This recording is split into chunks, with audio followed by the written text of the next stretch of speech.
Bom dia, um grande prazer, agradeço a honra de estar aqui, espero poder contribuir com uma experiência como médica, ginecologista e obstetra, e eu acho que o meu currículo mais importante é de ter feito mais de 7.000 partos e de ter atendido, não sei, acho que 4 vezes mais mulheres grávidas, né?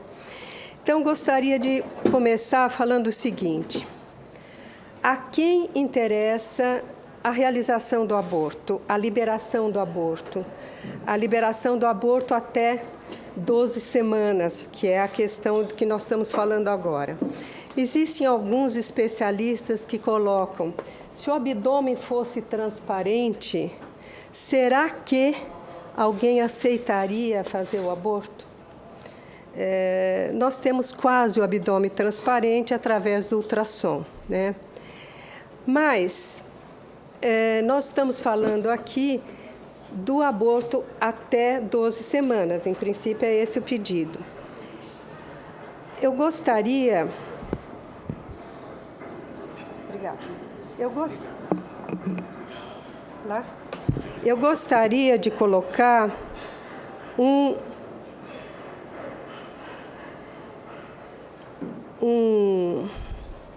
um videozinho muito rápido mostrando o seguinte: essa é uma gestação de trigêmeos, resultado de uma fecundação artificial.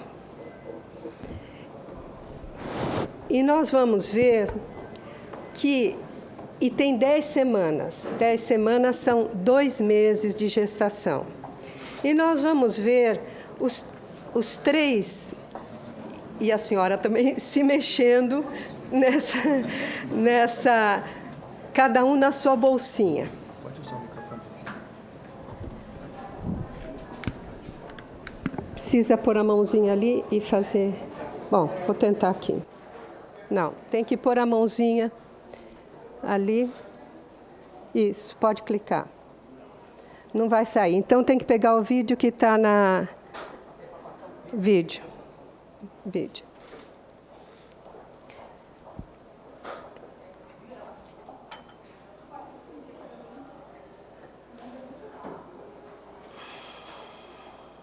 Está na tela da frente.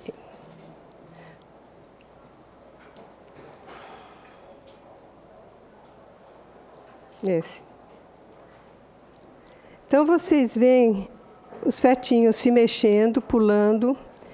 Vem aqui uma agulha entrando, porque se a gestação foi difícil, de trigêmeos é mais difícil, e vai ser feito aquilo que chamam de seleção embrionária. A agulha vai, procura um deles escolhido para ser eliminado, vai na direção do coração e pronto. Aí está... Ali está, a agulha chegou, veio, pegou o embriãozinho, fetinho, porque 10 semanas já é feto, e se retira porque ele está morto. Pode voltar, por favor. Gostaria só de mostrar que aquele ali de 10 semanas é igualzinho a este aqui. O de 12 semanas é este. O de 12 semanas é este. E o de 22 semanas é este. 22 semanas são 5 meses. Gostaria que se visse, faz o favor de segurar, que não existe diferença entre os 3. A câmera não está pegando. Não existe diferença entre os 3, apenas de tamanho, de alimentação, de tempo. Então, a discussão, a quem interessa o aborto de 10 semanas, com certeza, para a criança em gestação, não interessa.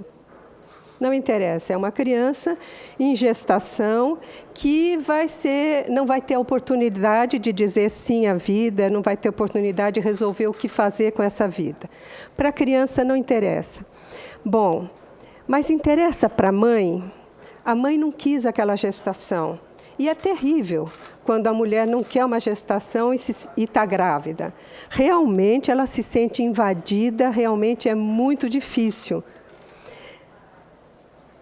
Eu gostaria também, então, para entrar nesse assunto, dizer que, embora seja muito difícil, nós temos que enxergar esse problema de uma forma muito mais ampla. Esse livro, editado aqui na Universidade de Brasília, o autor é Maurizio Mori, italiano, totalmente a favor do aborto.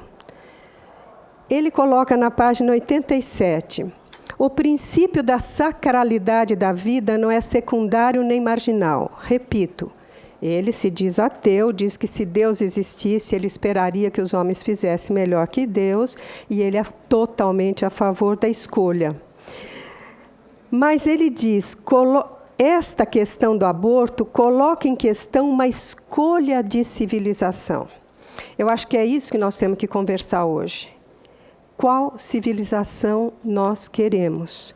É uma escolha de civilização, a difusão daquela mentalidade antivida.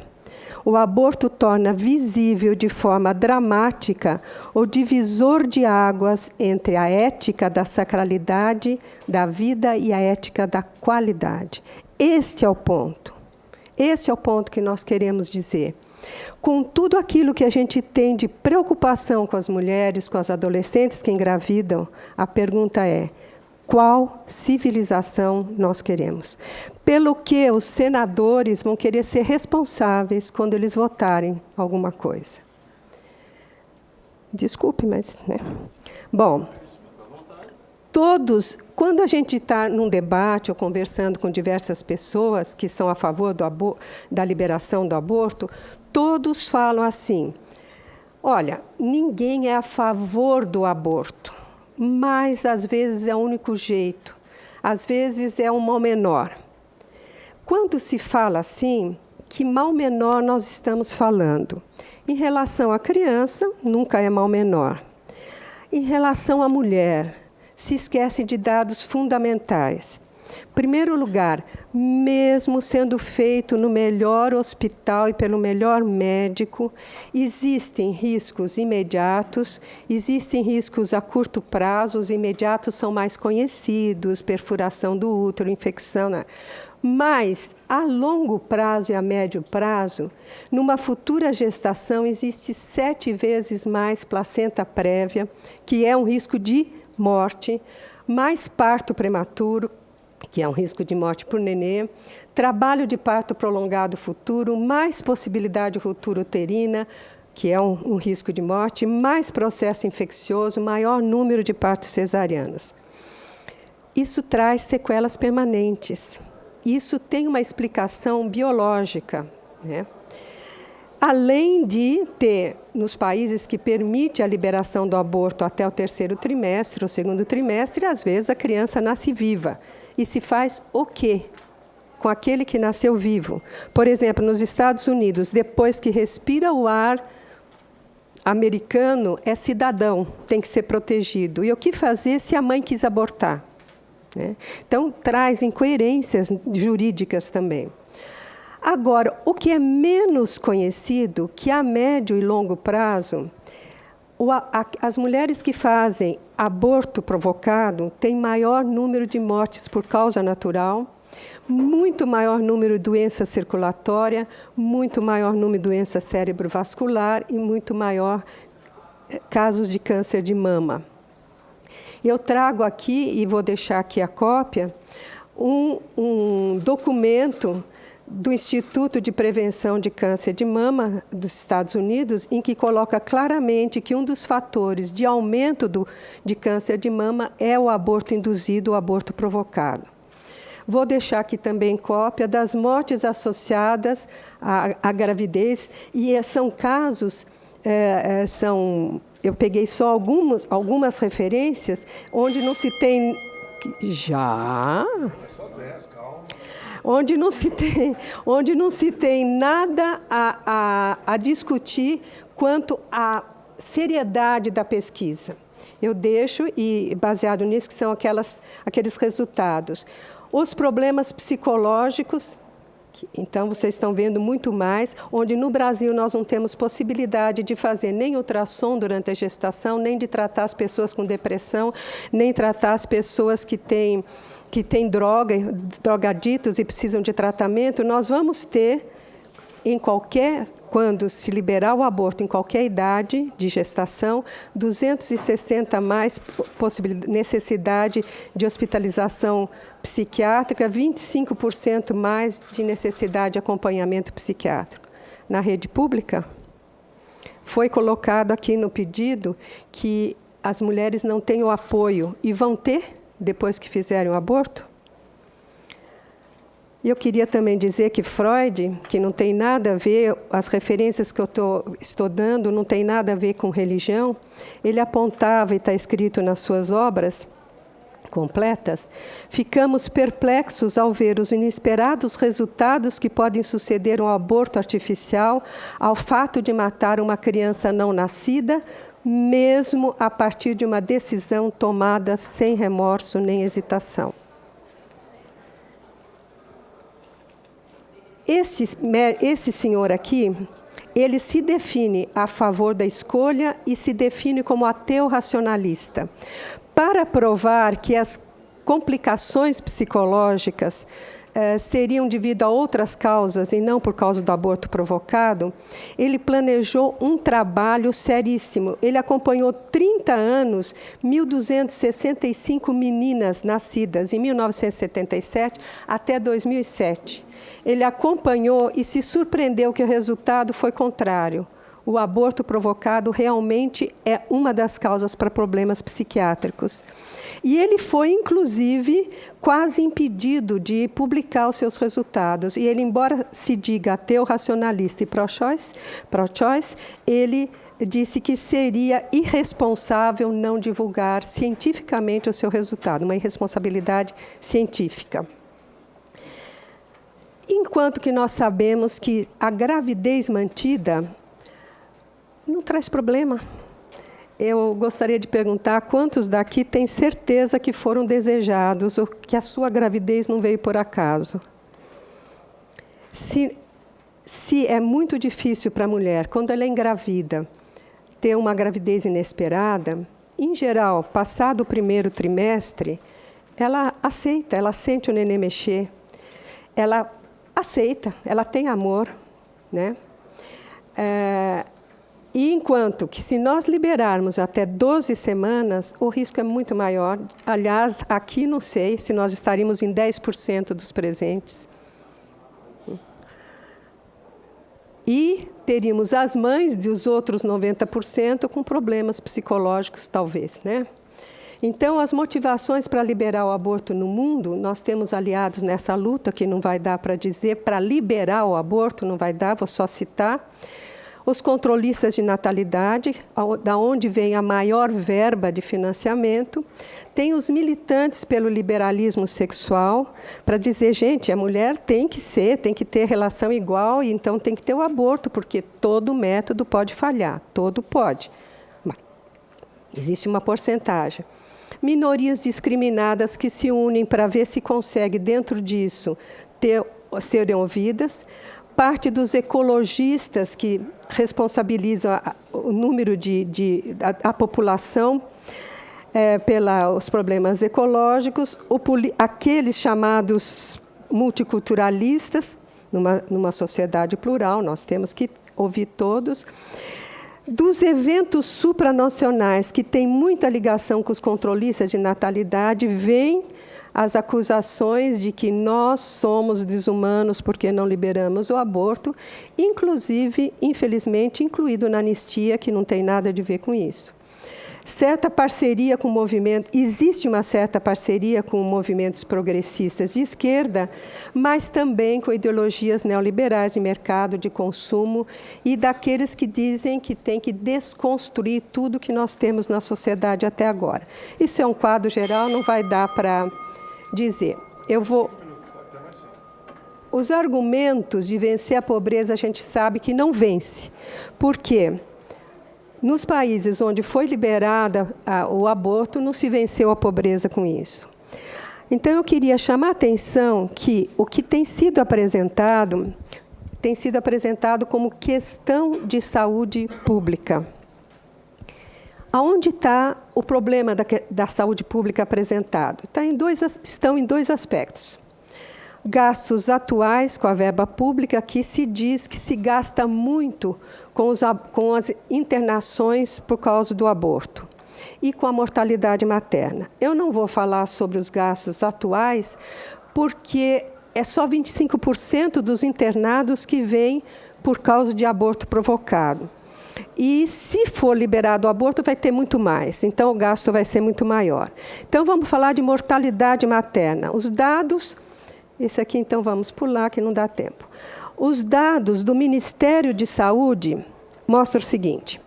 Os últimos completos são de 2012. Total de mulheres mortas no ano de 2012. Conta desde a mais pequenininha recém-nascida até a mais velhinha de 100 e não sei quantos anos que morreram. Dá quase 510 mil mulheres mortas. Por gravidez, parto e puerpério, que inclui o aborto, nós estamos na antepenúltima causa. Não deveria morrer ninguém. Por gravidez, aborto, não deveria morrer ninguém. Mas nós estamos na antepenúltima. Vejo que depois disso só tem doença do ouvido e do olho. E não entra tumor, não entra câncer, porque eles estão lá na neoplasia. É muito difícil morrer de olho, morrer de ouvido, sem ser por câncer. Né? Então, vocês veem que no ano aqui tem 72, 20, não é nem câncer, nem infecção, porque os problemas infecciosos estão em cima e a neoplasia está lá em cima também. Bom, mas isso são todas as mulheres, desde um fetinho. Vamos pegar as mulheres na idade fértil. Na idade fértil, nós temos 67 mil mulheres que morreram em 2012. Isso vem se mantendo ao longo desde 96, quando essa estatística começou a ser feita, com pequenas variações. De 67 mil, nós temos 1.645 mulheres que morreram durante a gravidez, seja por aborto, seja parto. Desses, gravidez que termina em aborto por qualquer motivo, 120.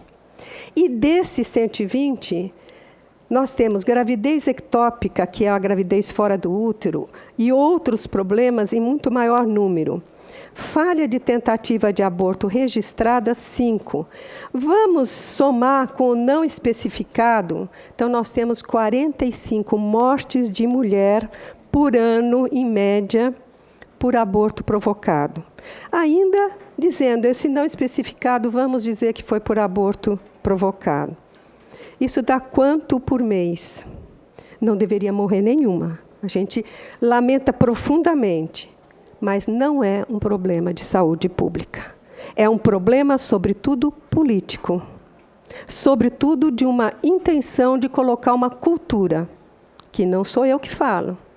É uma pessoa que é a favor disso e que advoga em todo o mundo. Então, fica o argumento muito forte que seria um mal necessário para a mulher ser igual ao homem, para nós termos uma sociedade mais feminina. E eu digo para as mulheres, novamente nós estamos sendo usadas, porque quem vai ser prejudicado somos nós, como mulheres. Como consequência, nós temos uma confusão seríssima de ética. De repente, nós fazemos tanta propaganda que conseguimos, com os meios técnicos, que crianças que nascem com 20 semanas sobrevivam, 20 semanas, né? Já é possível sobreviver, difícil, mas é. E, de repente, a gente diz, tudo bem, o que a gente quer é o aborto com 10 semanas. Um desequilíbrio socioeconômico, porque quando se libera o aborto, a juventude cresce achando que está tudo bem, que é isso mesmo. A cultura dá uma depressão da responsabilidade e da consciência. Né? Aliás, aqui foi dito... Bom, depois a gente fala. E, de recuo em recuo, nós vamos indo cada vez a situações mais graves e... Agora a senhora tem mais 1 minuto. 1 minuto. Eu queria deixar entregue, aqui, nesse 1 minuto, de recuo em recuo, como é possível nós chegarmos ao argumento de poder matar a criança recém-nascida e ser isso um argumento feito em faculdade, dizendo assim, se podemos matar dentro do útero, por que não depois de nascido? Vou deixar esse artigo de Débora Diniz, onde ela diz que a liberação do feto com anencefalia é apenas uma estratégia para a liberação de outros casos. Essa é aquela referência científica que eu mostrei. Essas são as estatísticas mostradas. Eu vou fazer a doação para o Senado dessa pastinha com tudo, tá bom? Muito bem, o relator está de posse já de todos os documentos. Muito obrigada, e esse aqui para o senhor, você tem. Muito obrigado, muito obrigado. Eu que agradeço, obrigada, desculpe o tempo. Tudo bem, essa foi a doutora Elizabeth Cerqueira, médica especialista em ginecologia e obstetrícia.